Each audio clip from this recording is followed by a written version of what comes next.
बात 1944 की है। पोलैंड के जंगलों के बीच जर्मनी की एक बहुत ही हाई सिक्योरिटी जेल थी, स्टालेग लुफ्ट थर्ड। यहाँ उन वॉर प्रिजनर्स को रखा गया था जो पहले भी भागने की कोशिश कर चुके थे। जर्मन ऑफिसर्स को पूरा भरोसा था कि यहाँ की पीली रेतीली मिट्टी और जमीन के नीचे लगे सेंसर्स किसी भी हलचल को पकड़ लेंगे। पर इस जेल के अंदर रोजर बुसेल नाम का एक कैदी था। उसने जेल में ऐसे दोस्त बनाए जो जेल से भागना चाहते थे और फिर उन साथियों के साथ मिलकर एक प्लान बनाया। उन्होंने डिसाइड किया कि वे एक साथ 3 टनल्स खोदेंगे जिनके कोड नेम्स रखे गए टॉम, डिक और हैरी। उनके पास कोई टूल्स नहीं थे, पर उनका इरादा एकदम क्लियर था। उन्होंने खाने के चम्मचों और दूध के खाली डिब्बों को औजार की तरह प्रयोग किया। जैसे जैसे वे 30 फीट नीचे पहुंचे, सबसे बड़ी प्रॉब्लम थी वो पीली मिट्टी। अगर ये मिट्टी बाहर की काली मिट्टी में मिल जाती तो सबका पकड़ा जाना तय था।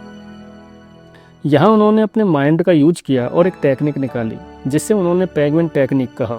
कैदियों ने अपने कपड़ों के अंदर थैलियाँ सिली जिनमें मिट्टी भरकर वो टहलने निकलते और चुपके से एक डोरी खींचकर उसे बाहर फैला देते।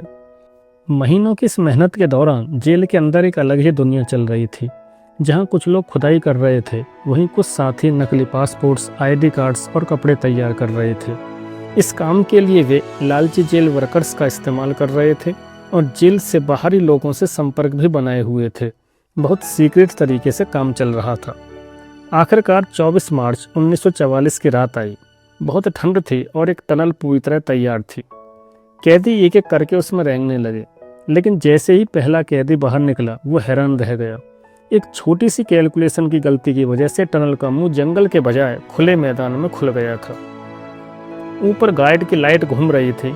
अब हर किसी को अपनी जान रिस्क में डालकर सही वक्त का इंतजार करते हुए बाहर निकलना था। उस रात 76 लोग उस जेल से बाहर निकलने में कामयाब रहे। हालांकि बाद में कई लोग पकड़े भी गए और कुछ हमेशा के लिए फ्री हो गए। लेकिन इस घटना ने दुनिया को एक बड़ा मैसेज दिया।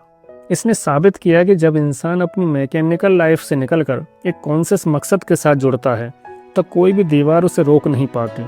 आज़ादी के लिए सिर्फ हिम्मत नहीं, बल्कि सही नॉलेज और पेशेंस की भी ज़रूरत होती है।